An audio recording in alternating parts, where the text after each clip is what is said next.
Anda masih menyaksikan Sapa Malang bersama saya Nadifa Rahma dan masih dengan Mas Labib kita bahas-bahas lagi terkait dengan sampah yang ada di Kota Malang.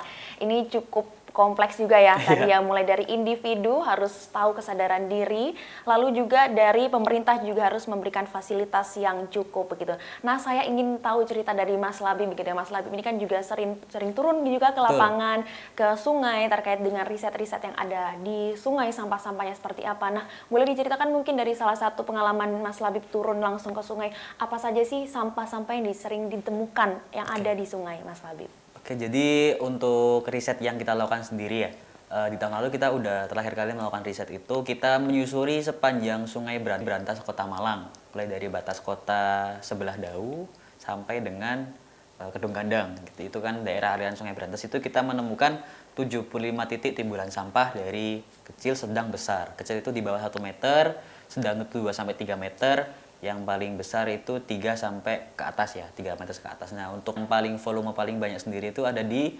daerah Kampung Warawari ke bawah, karena memang di situ banyak pemukiman yang lebih padat gitu daripada daerah-daerah lain. Kalau untuk jenis sampah sendiri, yang paling mendominasi pasti sampah organik ya Mbak ya. Kalau dari data SIPSN-nya Kota Malang sendiri yang paling banyak sampah organiknya itu 61% dari sampah organiknya.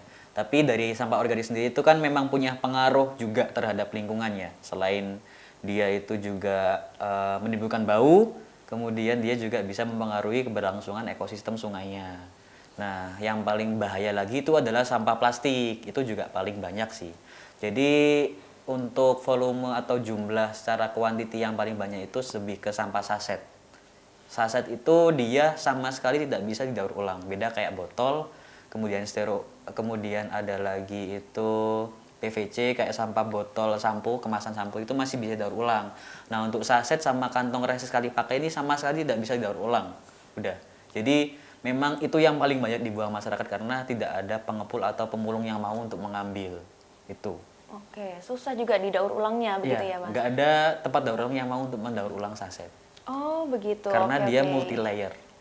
Jadi susah untuk didaur ulang lagi? Sama sekali nggak bisa. Oh, bukan tidak susah. bisa? Iya. Tidak bisa digunakan untuk apa-apa lagi begitu Tidak ya? bisa. Oke. Nah, kita bisa melihat ya bahwa sekarang ini juga banyak sekali sampah yang ditemukan tadi ya, khususnya sampah saset yang tadi ya.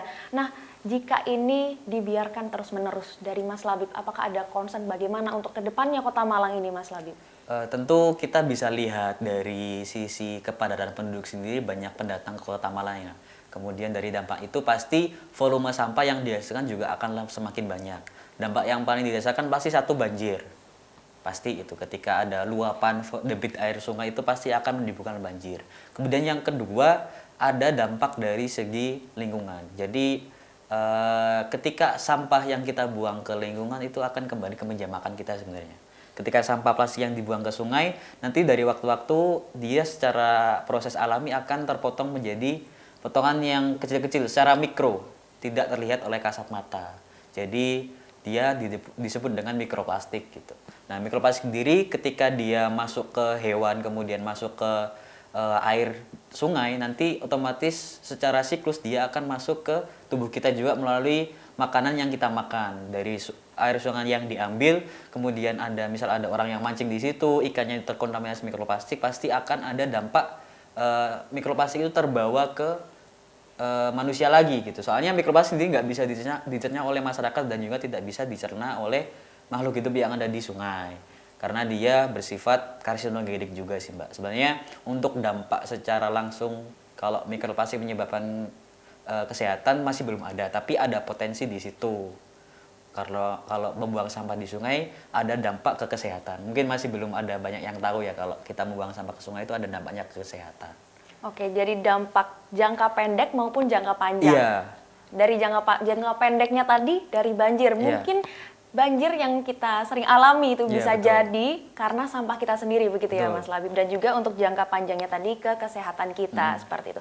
Ada dua efek begitu ya untuk membuang sampah sembarangan, padahal ini hal kecil begitu ya, ternyata sampai dampaknya sebesar itu, Mas Labib? Nah, ini karena permasalahan serius dari Mas Labib sendiri. Apakah ada pesan-pesan untuk masyarakat untuk menjaga lingkungan dan juga untuk membuang sampah pada tempatnya seperti itu? Mungkin bisa disampaikan Mas Labib sebagai pegiat lingkungan di sini ya, pesan-pesan untuk masyarakat bagaimana untuk menjaga lingkungan dan mengurangi sampah yang ada di Kota Malang ini. Silakan Mas Labib. Oke, jadi untuk menangani masalah sampah sendiri ya itu kan perlu ada kolaborasi antara dua pihak, antara pemerintah dan juga masyarakat, karena memang masalahnya juga kompleks itu. Satu, dari pemerintah juga harus menyediakan sanksi atau regulasi yang jelas dan mengikat, dan juga fasilitas yang baik. Tapi yang paling utama adalah kesadaran dari masyarakat itu sendiri. Jadi kita ini bukan ada di fase jangan buang sampah sembarangan, tapi udah di fase jangan buang sampah gitu. Yang paling penting itu. Jadi ketika volume sampah itu dikurangi, otomatis pengelolaan atau dari sisi penanganan sampahnya sendiri akan lebih mudah. Jadi kita bisa mengurangi sampahnya sejak dari sumbernya.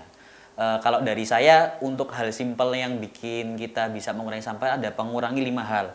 Yang pertama adalah botol plastik, kita bisa ganti dengan tumbler.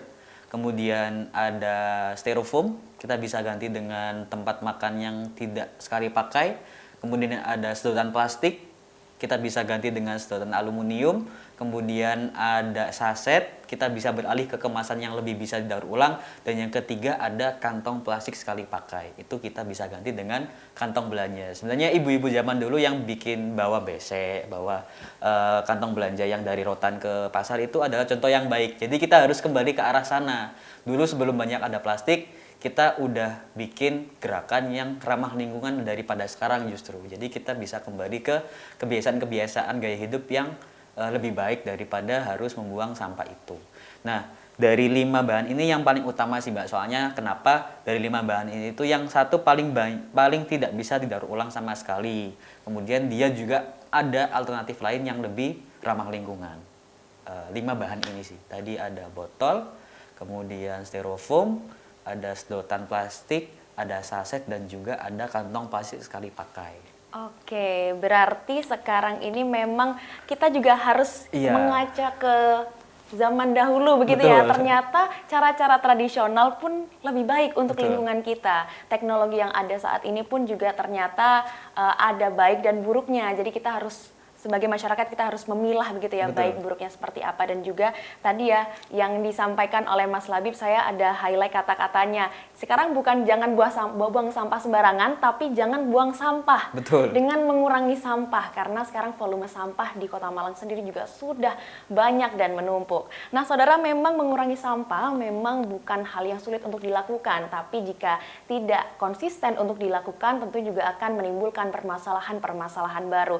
Nah untuk itu mari kita bersama-sama bersinergi, berkolaborasi antara masyarakat dan pemerintah untuk mengurangi sampah dengan bijak dan menjaga lingkungan kita di Kota Malang khususnya. Begitu ya Mas Labib. Oke, terima kasih Mas Labib. Kita sudah ngobrol-ngobrol banyak terkait dengan sampah dan juga lingkungan ada di Kota Malang. Nah harapannya tadi ya Mas Labib kita juga bisa menerapkan apa yang disampaikan oleh Mas Labib begitu ya, sebagai pegiat lingkungan yang sudah turun ke lapangan, bagaimana kita mengurangi sampah dan juga menjaga lingkungan agar kita tidak terkena dampak jangka pendek ataupun jangka panjang, dampak buruk dari sampah itu sendiri. Begitu Mas Labib. Terima kasih atas diskusinya. Terima kasih kembali Mbak. Baik, itu tadi diskusi kita, perbincangan kita juga menutup perjumpaan kita pada pagi hari ini. Saya Nadifa Rahma dan kru yang bertugas pamit undur diri dari hadapan Anda.